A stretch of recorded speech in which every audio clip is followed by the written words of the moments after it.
The year is 1997. It is 3 a.m. You are driving down a lonely highway in the Nevada desert. The static on the radio clears, and a voice emerges from the darkness. A voice that speaks to the insomniacs, the truck drivers, and the believers. For decades, millions of people tuned in every night, not to hear the news, but to hear the impossible. Tales of lost civilizations, government cover-ups, and holes in the earth that have no bottom. We think of these stories as separate urban legends, but they aren't. They are chapters in the same book, and tonight we are going to find the author. Because sometimes a story is so good we forget to ask if it's true, and sometimes the story becomes dangerous. This is the legend of the Midnight Frequency. If the sounds of hell weren't enough, in February 1997, a man picked up the phone and dialed the radio hotline. He introduced himself simply as Mel. Mel Waters claimed to own a property near Ellensburg, Washington. On this property, he said, was a hole, a 3-meter-wide pit that appeared to be bottomless. Mel told the host that he used an old trick. He attached a lifesaver candy to a fishing line and lowered it. He went through reel after reel of line, 80,000 feet, over 15 miles of line, and it never hit the bottom. But depth wasn't the only anomaly. Mel claimed the hole had anti-life properties. He told a story of a neighbor whose dog had died. The neighbor threw the dog's body into the hole, a rural funeral. Days later, he saw the dog running through the woods, alive, unchanged. The audience was captivated. The government, Mel claimed, eventually seized his land, forced him to move to Australia, and paid him off with millions of dollars to stay silent. It was a perfect conspiracy. The humble everyman against the shadowy government. Thousands of people flocked to Washington state looking for Mel's hole. They used satellite imagery. They hiked through private property. But they found nothing. No hole. No record of a Mel Waters ever owning land in the county. Geologists pointed out that a hole that deep would collapse under the Earth's heat and pressure. It was physically impossible. But Mel Waters wasn't selling geology. He was selling a story. And for years, he kept calling back, adding more details. Mythical coins, time distortions, ice that wouldn't melt. It was an improvised radio drama, played out in real time, with millions of listeners treating it as news. While Mel's hole was a folk tale, our next location has a paper trail. In the basin of Utah lies a property known as Skinwalker Ranch. For decades, locals whispered about shape-shifting wolves, skinwalkers in Navajo legend, and strange lights in the sky. In 1994, the Sherman family bought the ranch.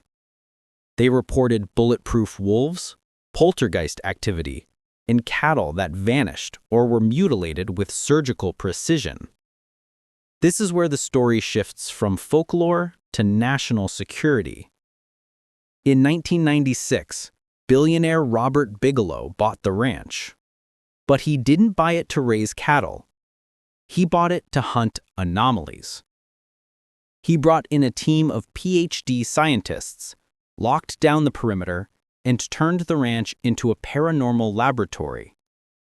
They saw everything and nothing. Orbs of light, creatures crawling out of portals, invisible forces causing anxiety and nausea.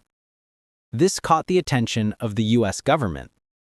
Through a program eventually known as AWASP, Advanced Aerospace Weapons System Applications Program, the Pentagon funneled $22 million into studying these phenomena.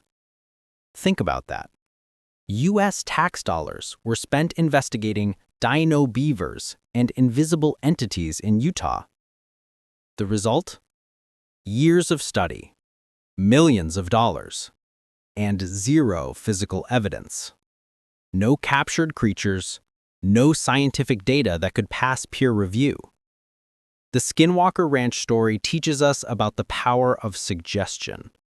When you put a group of people in the dark, tell them it's haunted, and pay them to find ghosts, they will find ghosts.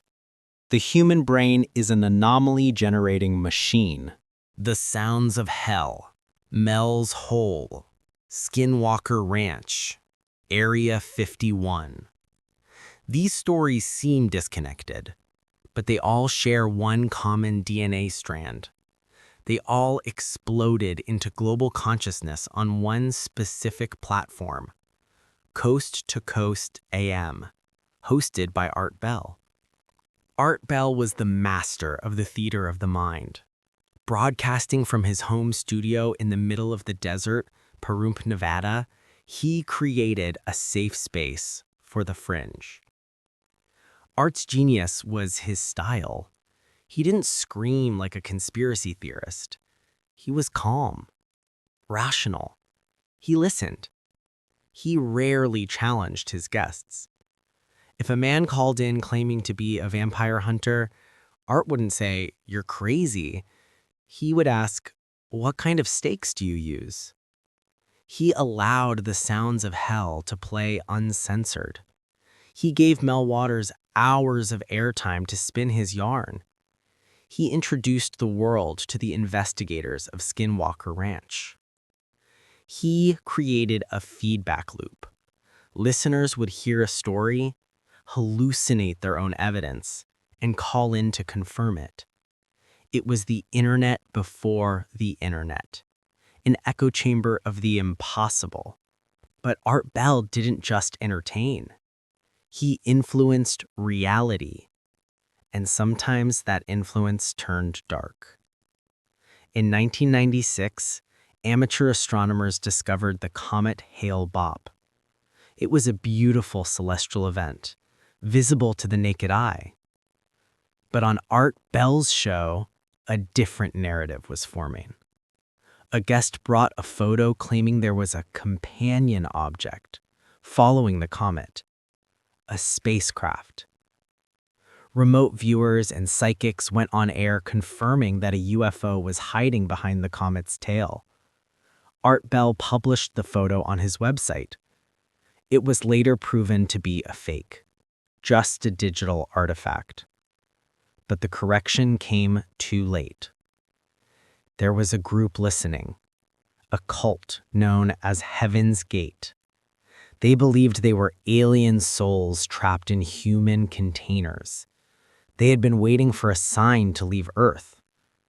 The rumors spread by Coast to Coast AM, rumors of a spaceship trailing the comet, became that sign. In March 1997, 39 members of Heaven's Gate were found dead in a mansion in San Diego. They were dressed in identical black uniforms and Nike decades. They had consumed phenobarbital and vodka, believing they would be transported to the spaceship behind Hale-Bopp. Art Bell denied responsibility. He claimed he was just asking questions, just providing a platform. But the tragedy of Heaven's Gate remains a stark reminder.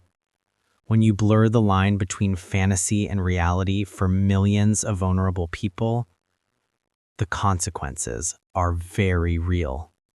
Art Bell passed away in 2018, but look around. The world he built won. Today, the theater of the mind is everywhere. It's in the TikTok algorithms pushing conspiracy theories. It's in the podcast discussing Bob Lazar. It's in the congressional hearings on UFOs. Art Bell proved that facts are secondary to a good story. He understood that deep down, we don't want the world to be boring. We want the whole to be bottomless. We want the aliens to be real.